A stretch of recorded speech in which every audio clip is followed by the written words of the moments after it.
What is going on, guys? I'm Consumer Tech Review, and today I'm going to be comparing the Red Dragon K530 versus the Royal Kludge RK61. We're going to throw these things on the table and go over the pros and the cons of each, and then figure out which one you guys should get. And if at any point during the video, if you want to check out either of these keyboards, there's going to be Amazon links below for the US, UK, and Canada. I do got you guys, but let's jump into it. All right, guys, comparing two awesome budget 60% mechanical keyboards, the Royal Kludge RK61 versus the Red Dragon K530. Now this one is the one with just the static colorway, but you can get one with the RGBs, and both will be linked below. And I will say this one does have custom keycaps on them. They are the TechWear Phantom custom keycaps. I will also have those linked below. But overall, look at these things. They look very identical in size. They are both 60% keyboards, but they do have very thin bezels around the edges. I will say the Royal Kludge is just a little bit thinner. Let's also compare the height, and again, the Royal Kludge is just a little bit closer to the desk. Now, these won't make that big of a difference, and let's see the edges. Now, they're fairly similar because this one has a lip around it, but this one is more of just a utilitarian design. This one's kind of a prettier design. It has more lines in it, has this nice edge here, whereas this one is just flat. And that's all up to personal preference. Not really a big deal with either one. Now, I will say a pro and a con of both of these, which are very similar.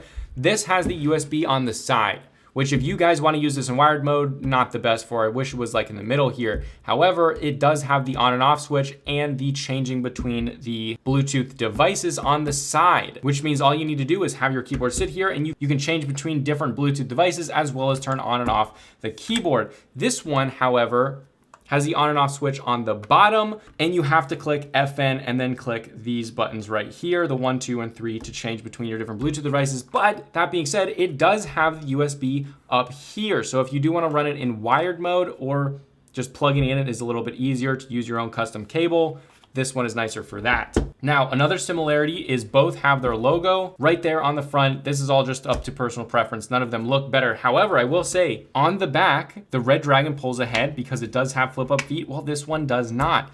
That's just kind of crazy. I wish that this one had it. Now, these both have blue switches, so let's get a feel test and a sound test, but we're gonna do it with a desk mat because that's probably how you're gonna have yours.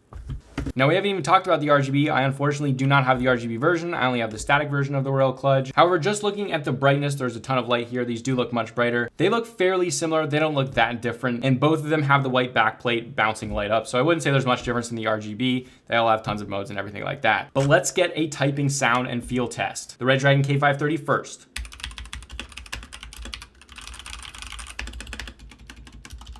Now the Royal Kludge RK61.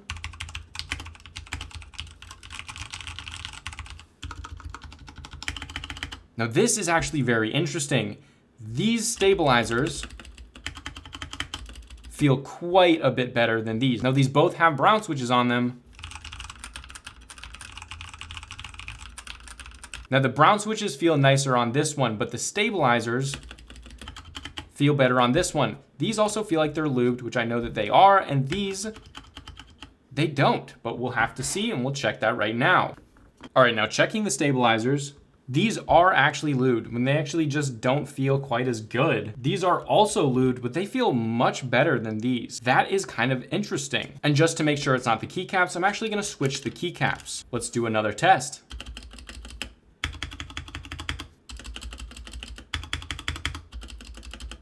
You can hear the difference, and the difference feels way different. The Red Dragon pulls ahead by a lot with the stabilizers. That is something that I actually wasn't expecting. Across the board, the Red Dragon stabilizers feel better. Now let's talk hot swappability. The Altemu switches pop right out and you can put new ones in here. Now you can only put Altemu switches in there, but it is nice to have that. And if I remember correctly, this is not hot swappable. So this one is not hot swappable. That being said, there's so many different variations of this one, you might be able to find a hot swappable version of the RK61. However, I think these are soldered on. That being said, the switches themselves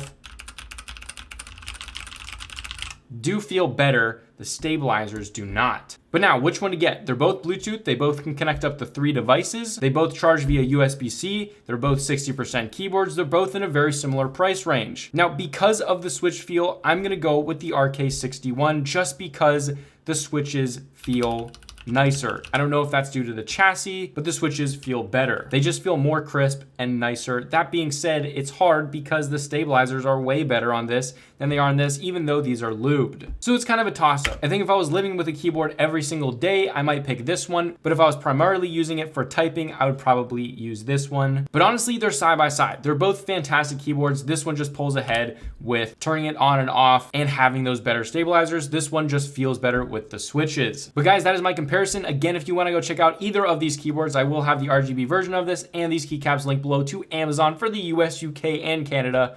So definitely check out one of these or both of them to see which one best fits you. But I really hope you guys enjoyed this video. If you do want to see a full review, I have full reviews for both of these keyboards in this video on my channel, so go subscribe to Consumer Tech Review below. But if this video did help you out, help me out and throw a like below. And if you enjoy other keyboard reviews or keyboard comparisons, I do a ton of those, so please consider subscribing again. But this was Consumer Tech Review, and I'll see you guys later.